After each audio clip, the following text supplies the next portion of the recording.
My name is Keiko Itoh, and I am author of this book, The Japanese Community in Pre-War Britain. I am here today to talk about the Japanese Seamen's Club that was established in 1898 on Elizabeth Street in North Woolwich. As part of Japan's industrialization, shipping became a major industry in Japan.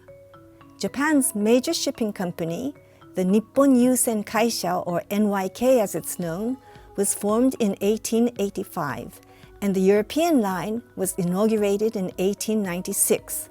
While the NYK discharged cargo at London on its westbound route, it was not initially allowed to load eastbound goods there, and Middlesbrough became the loading port for the eastbound journey. So Japanese seamen had started appearing in Britain from the late 1890s. But it was during the First World War that the number of Japanese seamen increased dramatically. Allied to Britain under the Anglo-Japanese alliance, Japan received orders for as many as 192 trawling vessels to be used as minesweepers between 1915 and 1916. Many young Japanese men sought employment as seamen to deliver the boats to Britain, and with ample employment opportunities to replace British seamen at war, they began to settle. Concern and help towards Japanese seamen were extended as early as the NYK European line was established in 1896, when a Miss McLean, who had been a missionary in Japan, took it upon herself to look after the Japanese sailors.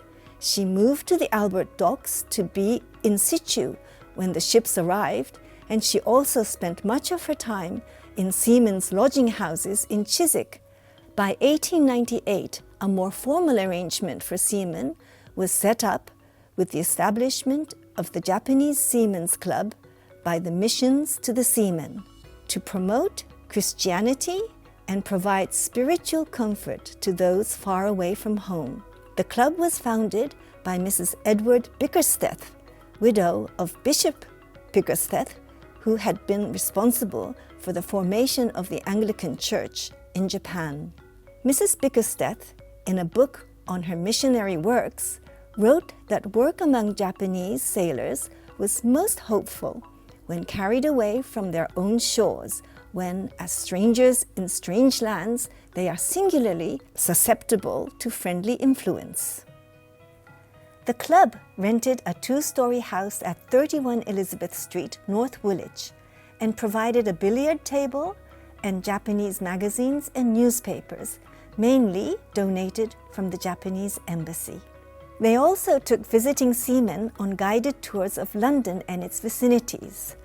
Here I have a photograph of a Miss Palmer taking a group of sailors to some outing, and this photograph appears in the Nichie Shinshi, which was a community newspaper that was published in the interwar period. But during the 1930s, Japan's reputation on the international scene was rapidly deteriorating.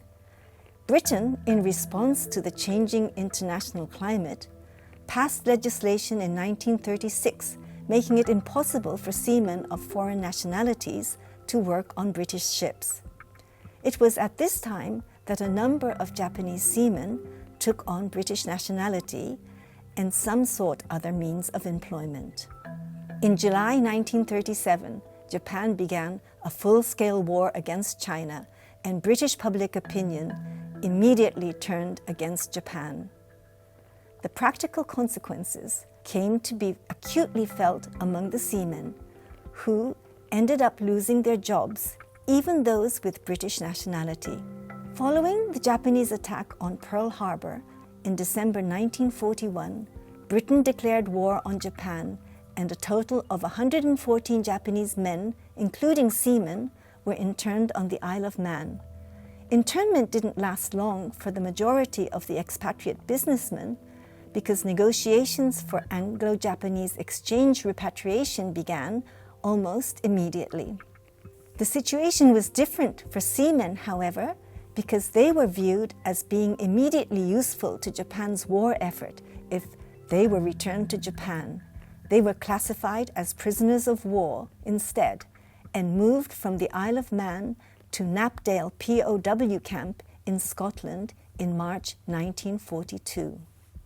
There are no records of when exactly the Seamen's mission closed, but given the deteriorating conditions, one can imagine that the club was less and less active as time went on.